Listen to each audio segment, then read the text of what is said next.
Hello বন্ধুরা, কেমন আছো সবাই? সুস্থ থাকতে হলে আমাদের প্রত্যেকেরই উচিত 12 মাসে 12 রকমের শাকসবজি খাওয়া। তাই আজকে আমি তৈরি করব এই সময়ের একটি জনপ্রিয় সবজি দিয়ে খুবই সুস্বাদু এবং মজাদার একটি রেসিপি, যার নাম মাছ দিয়ে কুমড়া রেসিপি অথবা মাছ দিয়ে চাল কুমড়া রেসিপি, যে যাই বলেন। রেসিপিটি তৈরি করতে একটি কুমড়া খুব ভালো করে ধুয়ে এরকম করে মেক করে নিয়েছি। সাথে নিয়েছি কয়েক পিস মাছ। দেন চুলায় একটি প্যান বসিয়ে দেব এবং প্যান গরম হওয়া পর্যন্ত অপেক্ষা করব। প্যান গরম হয়েছে কিনা একটি ভেজা লুসনির সাহায্যে এরকম করে মুছে চেক করে নেব। প্যান গরম হয়ে এলে দিয়ে দেব তেল এবং তেল গরম হওয়া মাত্র দিয়ে দেব এক এক করে হলুদ এবং লবণ দিয়ে মেখে রাখা মাছগুলো এখন এক পাশ ভেজে নেব।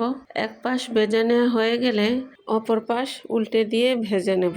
আর এভাবেই মাছ ভাজা হয়ে গেলে চুলা থেকে নামিয়ে আবারও চুলায় একটি প্যান বসিয়ে দেব এবং প্যানে দিয়ে দেব মেক করে রাখা চাল কুমড়াগুলো এবং সামান্য পরিমাণ হলুদ এবং সামান্য পরিমাণ লবণ দিয়ে চাল কুমড়াগুলোকে খুব ভালো করে মিশিয়ে 3 থেকে 4 মিনিট ঢাকনা ছাড়াই ভেজে নেব।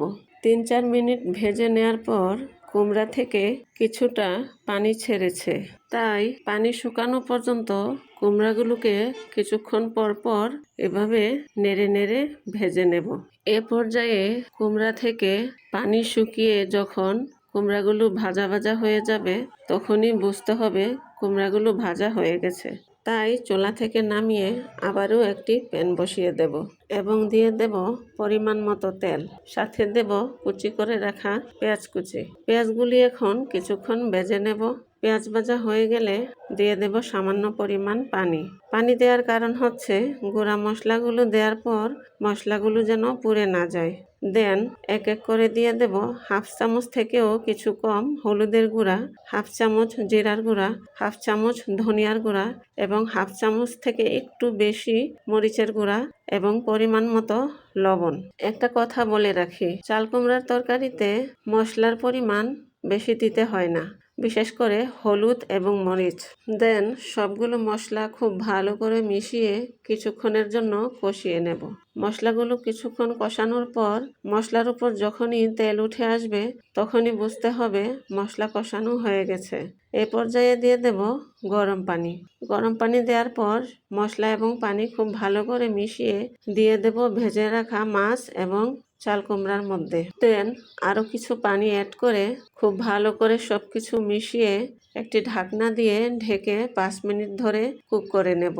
মনে রাখতে হবে কুমড়ার তরকারিতে পানির পরিমাণ বেশিও দেওয়া যাবে না, আবার কমও দেওয়া যাবে না। পরিমাণ মতো দিতে হবে যেন ঝোল মাখো মাখো থাকে। 5 মিনিট কুক করা হয়ে গেলে ঢাকনা উঠিয়ে আবারও একটু নেড়ে দিয়ে ঢাকনা দিয়ে 3 মিনিট কুক করে নেব। এভাবে পরপর 8 থেকে 10 মিনিট কুক করার পর যখনই চাল কুমড়াগুলো মোটামুটি সিদ্ধ হয়ে আসবে এবং ঝোল ঘন হয়ে আসবে তখনই বুঝতে হবে রান্নাটি কমপ্লিট হয়ে গেছে। আর হ্যাঁ, চাল কুমড়া বেশি সিদ্ধ করতে হয় না, সামান্য শক্ত থাকতেই রান্না শেষ করতে হয়। মাশাআল্লাহ, দেখুন কি লোভনীয় লাগছে।